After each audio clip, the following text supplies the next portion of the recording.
سر، میرا نام پرنو نائک ہے اور میں مرچنٹ نیوی میں کام کرتا ہوں۔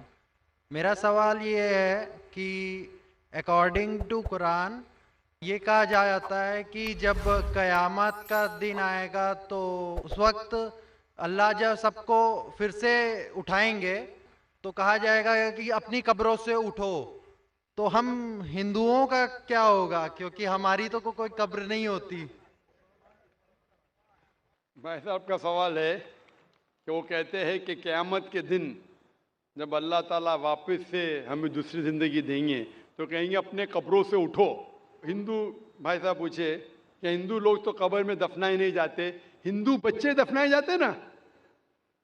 ہندو بچے ہندو مذہب میں چھوٹا بچہ ہے، اس کو جلایا نہیں جاتا، اس کو دفنایا جاتا ہے۔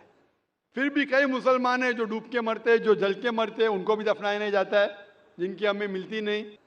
یہ جب اللہ تعالیٰ کہیں گے کہ پھر سے ہم زندگی دیں گے، ضرور نہیں کہ آپ قبر میں سے لے آ جائیں گے۔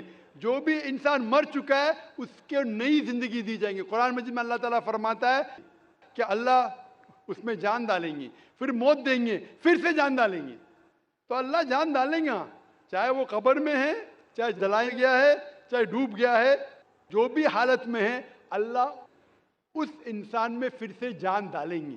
اور اللہ تعالیٰ کو جان ڈالنا بہت آسان ہے، چاہے آپ دفنائے گئے ہیں یا چاہے جلا دیے گئے۔ اللہ تعالیٰ فرماتے جب غیر مسلم کے اعتراض کرتے اللہ سے اور اللہ سے پوچھتے ہیں کہ جب آپ دفنائے جائیں گے اور قیامت کے روز جب انسان اٹھائے جائیں گے تو اللہ تعالیٰ ان کو ہڈیاں کو کیسے جوڑیں گا؟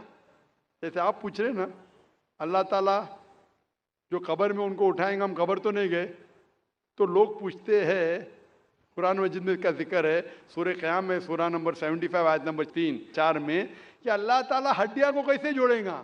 تو اللہ تعالیٰ فرماتے ہیں اللہ ہڈیاں کو ہی نہیں جوڑ سکتا ہے، آپ کی انگلیوں کے پور پور کو جوڑ سکتا ہے۔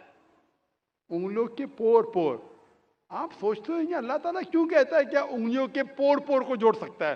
آج کی سائنس یہ کہتی ہے، سر فرانسس گالٹن ایک سائنٹسٹ ہے جو سن 1880 میں ایک ڈسکوری کیے کہ فنگر پرنٹنگ میتھڈ کہ دو انسان کروڑوں لوگوں میں بھی ان کے فنگر پرنٹ یکساں نہیں ہو سکتے۔ تو اللہ تعالیٰ فرماتے ہڈیوں کو تو چھوڑو، میں آپ کے انگلیوں کے پور پور کو اکٹھا کر سکتا ہوں اور ہو بہو ویسے پیدا کر سکتا ہوں۔ تو اللہ کے لیے پھر سے جان ڈالنا بہت آسان ہے، چاہے وہ انسان دفنایا گیا ہے یا جلایا دیا گیا ہے یا ڈوب کے مرا ہے۔